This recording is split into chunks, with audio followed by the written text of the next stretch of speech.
विनोद तावडे अमित शहांच्या भेटीला गेल्याचं कळतंय। जेपी नड्डा, राजनाथ सिंह यांची महत्त्वाची बैठक सुरू आहे आणि बैठकीच्या ठिकाणी आता विनोद तावडे सुद्धा दाखल झालेत। महाराष्ट्राच्या स्थितीवर चर्चा होण्याची या बैठकीमध्ये शक्यता आहे।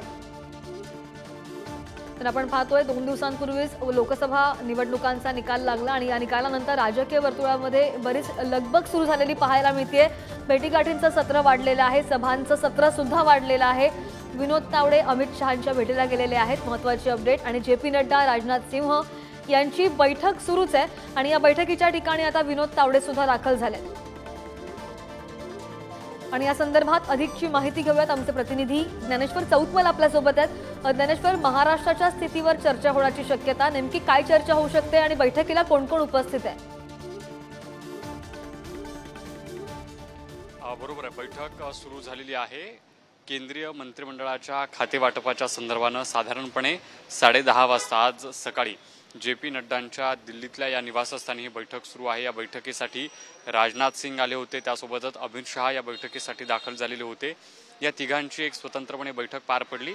काही वेळापूर्वी राजनाथ सिंग हे बैठक संपवून बाहेर पडले। त्यानंतर आता दुसरी बैठक जी आहे ती सध्या सुरू आहे, ज्या बैठकीसाठी विनोद तावडे आणि पियुष गोयल हे सध्या अमित शहांसोबत, जेपी नड्डांसोबत चर्चा करता आहेत।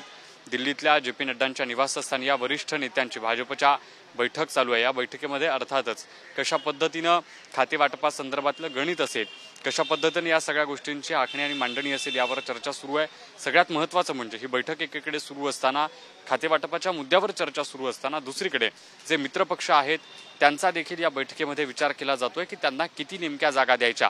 खरं म्हणजे ह्याच्यासाठी एक स्वतंत्रपणे तिसरी बैठक पार पडणार आहे त्या घटक पक्षातल्या महत्त्वाच्या नेत्यांसोबत।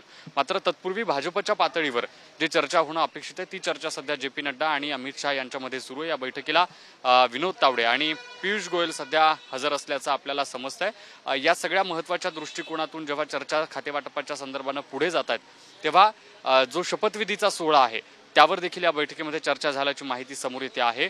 कशा पद्धतीने नियोजन असेल, कोण कोण या शपथविधीच्या सोहळ्यासाठी उपस्थित असेल, कोणाकोणाला नेमकं निमंत्रण पाठवायचं आहे या संदर्भानं देखील चर्चा सुरू आहे। सगळ्यात महत्त्वाची आणखी एक गोष्ट समजून घेतली पाहिजे ती अशी की जो बार्गेनिंग पॉवरचा विषय सुरू आहे चंद्राबाबू नायडू यांच्याकडून किंवा नितीश कुमार यांच्याकडून, की जागा ज्या आहेत त्या जास्तीत जास्त मिळायला हव्यात, ही संधी जी आहे ती जास्तीत जास्त खातेवाटपाच्या संदर्भानं जागा पदरात पाडून घेण्याच्या निमित्तानं तशी परिस्थिती निर्माण झालेली आहे। आणि म्हणून मग नितीश कुमार असतील किंवा चंद्राबाबू नायडू असतील ज्यांच्याकडून अर्थात प्रेशर टॅक्टिक जी आहे ती यावेळी खेळली जाईल अशा पद्धतीचं चित्र आहे आणि त्यावर देखील भाजपकडून चर्चा केली जाते। वेगवेगळ्या शक्यता ज्या आहेत त्या तपासून घेतल्या जात आहेत की कुठल्या परिस्थितीत नेमक्या कोणत्या गोष्टी करता येतील जेणेकरून जे सरकार आहे ते स्थापन करायला कुठल्या पद्धतीचा धोका नसेल। अशा वेगवेगळ्या मुद्द्यांवरती ही बैठक सुरू आहे। आपण बघतोय की राजनाथ सिंग जरी या दिसतोय आणि बैठक आणि भेटीगाठी निर्णायक ठरणार का हे सुद्धा पाहणं महत्त्वाचं असेल। अपडेट घेत राहू। धन्यवाद ज्ञानेश्वर।